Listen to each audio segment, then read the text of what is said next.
3 years of innovation, 3 million music downloads, and over $60,000 in annual revenue. And that's a story of Mdundo, a mobile-based music application that's fast catching pace in East Africa and transforming the music industry in its wake. I spoke to its CEO and founder, Martin Nielsen. Take a look. Mdundo has been in the Kenyan market for about 3 years now. What is the role, or what has been the role of your business in the music market in Kenya? Yeah.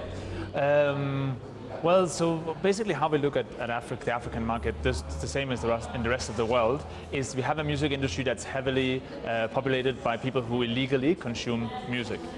And the big difference between Africa and many other places in the world is that in Africa there's also no easy alternative to actually go in and find the music legally.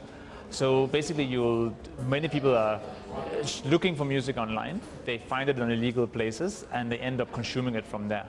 So we basically believe these millions of people across the continent who are currently consuming music illegally, if we can get them into a legal platform, if we can offer them a legal alternative, that's how we contribute. Over the last couple of years, we have seen a shift. So we right now have close to 1 million people using our service every month, which I think is a big shift for us, and is a big number of people to actually get from the kind of gray area of illegal piracy and into the legal service. So when we say that more music consumers are moving from illegal sites to legal sites, what does that mean for the musicians?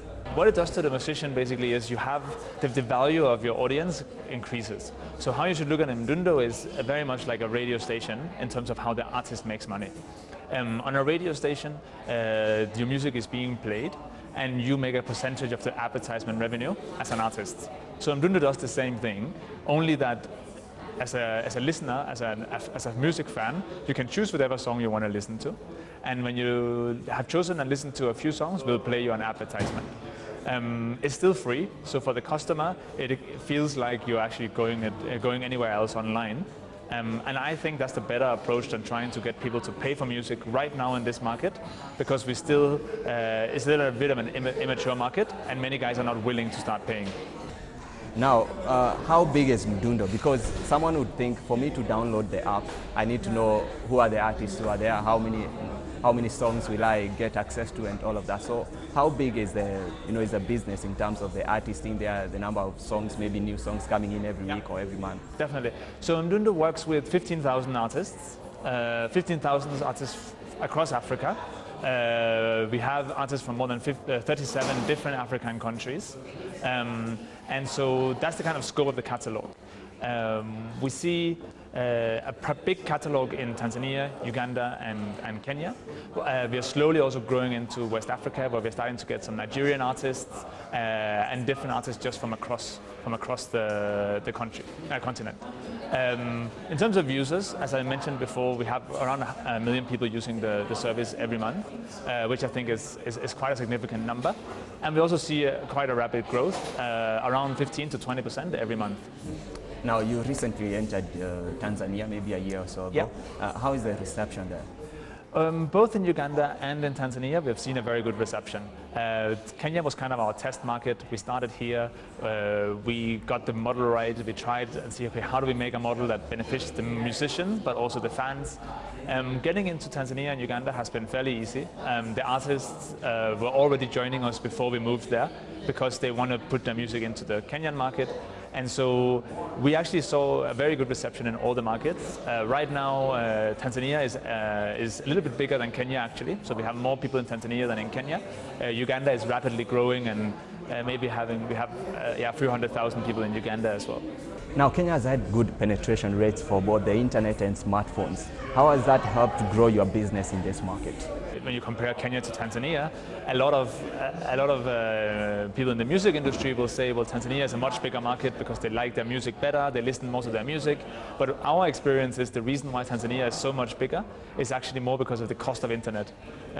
Cost of internet is less in Tanzania than it is here in Kenya. So we just genuinely see more internet consumption in that market.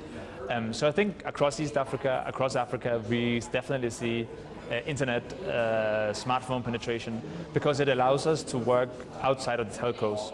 Before there was internet, you had to do something through the telco operators, and that means that you had to share your pie with them. Since we're not on the internet, we can work as an independent unit. We don't have to work with anyone, and we have our own distribution channel. Now, from where you sit, you are interacting with people who are making the music, the musicians, and of course the consumers. Yeah. What would you say are some of the trends from both ends, from the people who are supplying and the people who are, consuming? Yeah. Well, I think the consuming side of things differs from country to country. So we have some countries where they listen to particular sounds, other countries they listen to others. But generally speaking, what we are seeing for consumers is very interested in hearing new sounds. So we have a playlist segment. So every Tuesday we release some hip-hop music. Every Thursday we do throwback music. So we try and expose the users to different sounds. And what we're seeing is changing is, a few years back, the customer preferred to listen to artists that they know. They listen to songs that they know. Now we see a lot more fans who are willing to listen to new sounds. They want to know what's coming up, what's the new artists, how are they sounding, and more willing and receptive to that. On the artist side, in my opinion, the biggest change is that 3 years ago when we started, the most common question we got from the artists was, how do we get our music into iTunes, to Spotify, to the international services? Today, we see a lot more interest in how do I grow my content in Africa? How do I get my music from Kenya to Uganda, from Nigeria to Tanzania? They are more interested in the local market. And I think that's very good for the industry that they are focusing here. How are musicians able to benefit financially by listing their music on your site, looking at maybe the amount of revenue that you've distributed to them over the last 1 year? So Mdundo pays 50% of our royalties to the artists, so our revenue, sorry. So 50% of everything that we are being paid, we channel down to our artists.